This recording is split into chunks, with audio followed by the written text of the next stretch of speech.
Just does fantastic work for all of its members, and I can't think of two better people to lead the organization than Ajit in these last few years. And John, second time around, but Wilf Corrigan told me he did it 3 times, so before you're done, you're going to be able to do one more role. You know, I've had the amazing good fortune to be part of this industry all of my adult life. And it's really been wonderful, and I've been humbled to be part of this industry. And to be honored by you tonight just means a whole lot to me, and especially for an award that's inspired by Bob Noyce. Especially because I spent a good part of my career at one of the companies he founded, a small semiconductor company, Intel. I'd also like to recognize my wife, Pat, who's here with me tonight.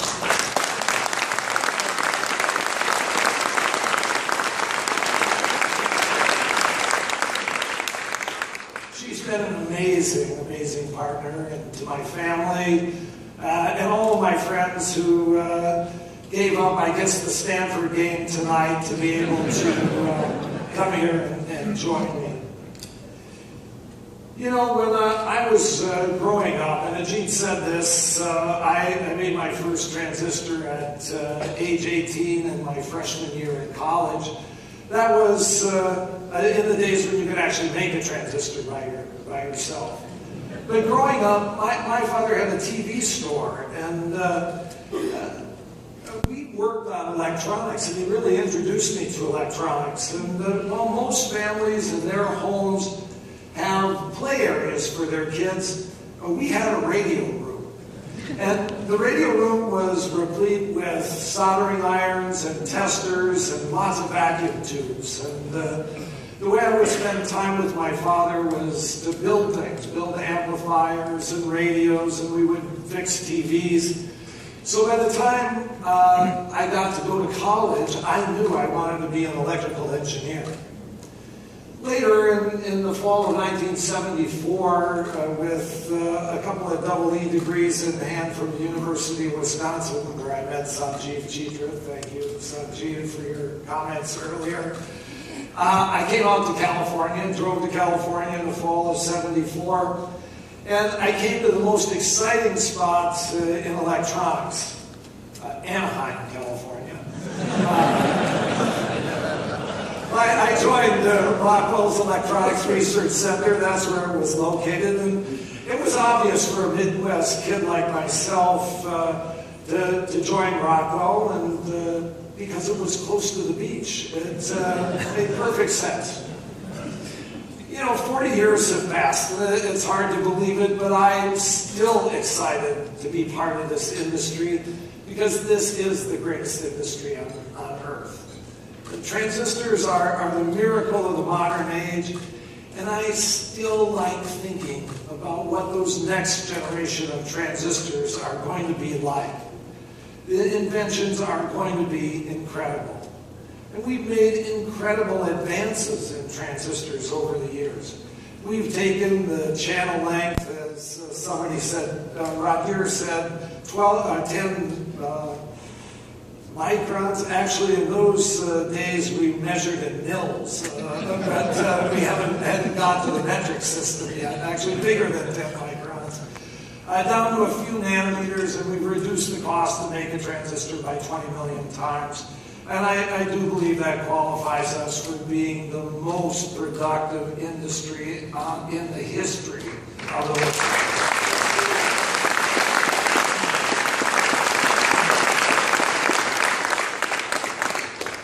Tonight, as I accept this honor, I'd like to share just a few ideas and a few thoughts, maybe lessons that I've learned over this past 40 years. Maybe some of them can be applied over the next 40. I guess this is the 36th year, Brian, so maybe the next 36 years or so. The first thought is that everything, and I mean everything, can be made better when it's made with integrated circuits. And whether integrated circuits are controlling the functions or the functions have been transformed into an integrated circuit, as so many things have, almost every mechanical, physical system can be made better with integrated circuits. And as a result, the semiconductor industry is perhaps the only industry that has an infinite number of applications. From books to auction houses, to record players, to radios, we know all of these things. The telephones, all have been changed beyond recognition because of semiconductors.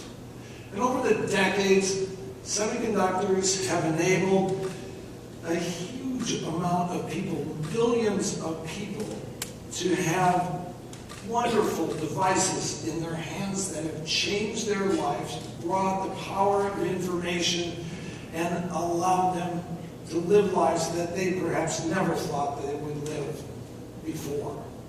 Our industry helped define a new world that is flat, with technology as an equalizer. Together, we've laid a new foundation for how we interact, unleashing the power of social media, and opening up possibilities for individuals to speak out and change the world. And today, we're on the verge of the Internet of Things, and when I think about that, I just think the possibilities are unbelievably endless. You know, I'm part of the generation of engineers who grew up watching Star Trek.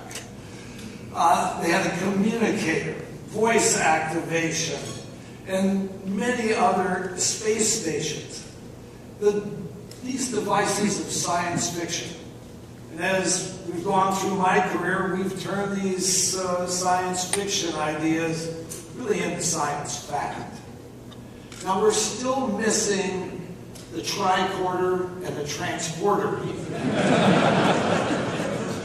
I'm pretty sure we're going to get the tricorder. The transporter I'm not so sure about, but perhaps the Hyperloop will substitute for that. Chips have just begun to unlock the future, and I'm sure that the creativity and passion of this next generation means we are only at the start of what's possible. The next point that I'd like to make is that do not, maybe you shouldn't give advice about not to do things, but I think this one is important. Do not predict that Moore's Law is going to end. I wrote a paper about the end of Moore's Law in 1979. It was really a brilliant paper. Foundation, the logic was impeccable, but it was brilliantly wrong. Moore's Law is not about the end. It's really about the beginning and the pace of innovation and ingenuity. You can't predict the creativity, the innovation that people are going to bring to this problem. I've spent decades working with engineers and technologists much smarter than me. And if there's one thing I'm certain of, it's that we will always come up with new ways to increase the density of computing. And we're going to do that because the world wants it and the world needs it. When I look at the roadmap, I don't see the end of anything. But I do see the opportunity for innovation and creativity and for real engineering.